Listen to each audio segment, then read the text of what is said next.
Hello, my name is Regina Eckert, and I'm here to talk to you about my final project, Stop Motion in 3D, for CS 294 at UC Berkeley. Now, stop motion in 3D, you may be wondering, what exactly does that mean? And the title comes from the idea that spurred this project, which was a stop motion video on YouTube where the creator took a stop motion video, then printed everything out, and pasted the pictures in order on the walls of his apartment around everywhere in this 3D space. And I thought that was a really interesting idea, and I was wondering if we could make this automatic in some way. So what are the components of that? First of all, you need to have a 3D model that you can put your video into.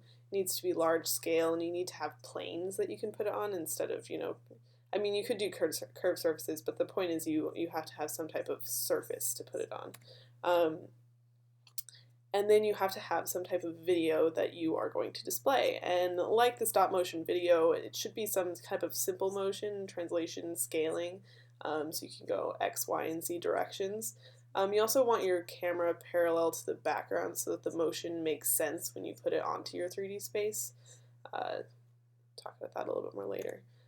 So simple things, what did I use to build my 3D model? I used a Intel RealSense R200 camera, which, because it is meant for use in tablets, I had to hack together a mounting system on my computer. But I did a raster scan of a wall using this, and a little bit of hacked together dolly system. And this is the resulting point cloud after I stitched everything together.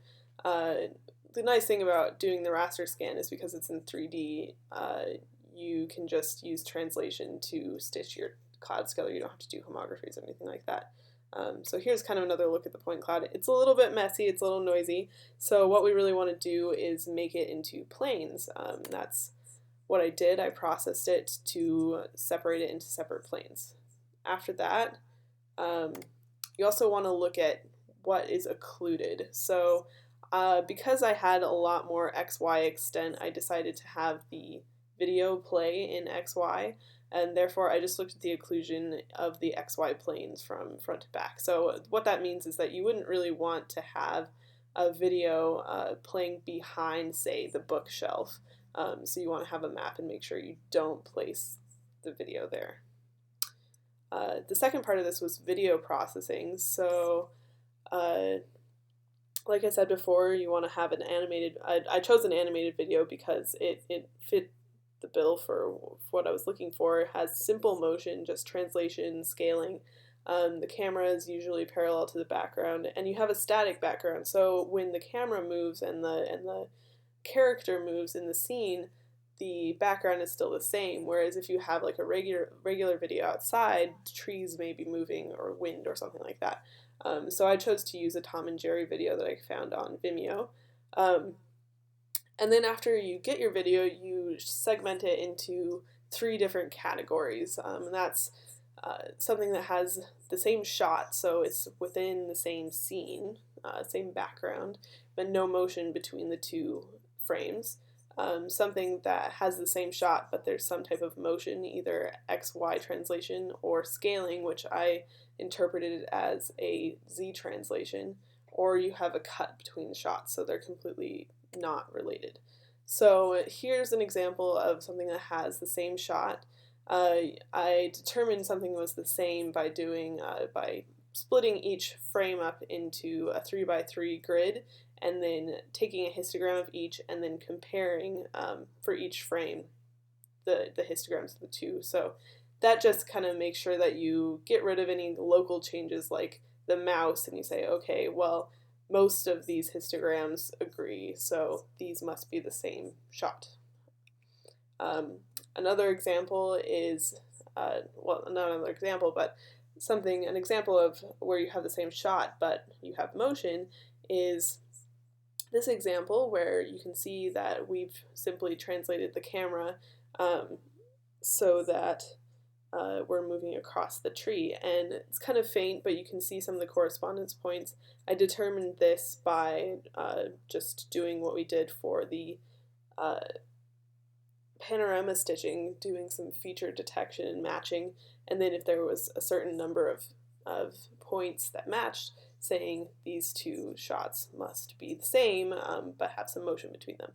And then of course you end up with something that is a cut, where there's no similarity between these two shots at all and no matching points, and that's where you've completely changed shots and it's time to kind of move to a new position on your wall to move your frame around. So basically I'm going to show a little bit of the video here. You can find the video in its entirety on my web page, but basically what I did in order to put the 2D video into this 3D space was to select a point, make sure that there wasn't an occlusion and that it fit on the plane, and then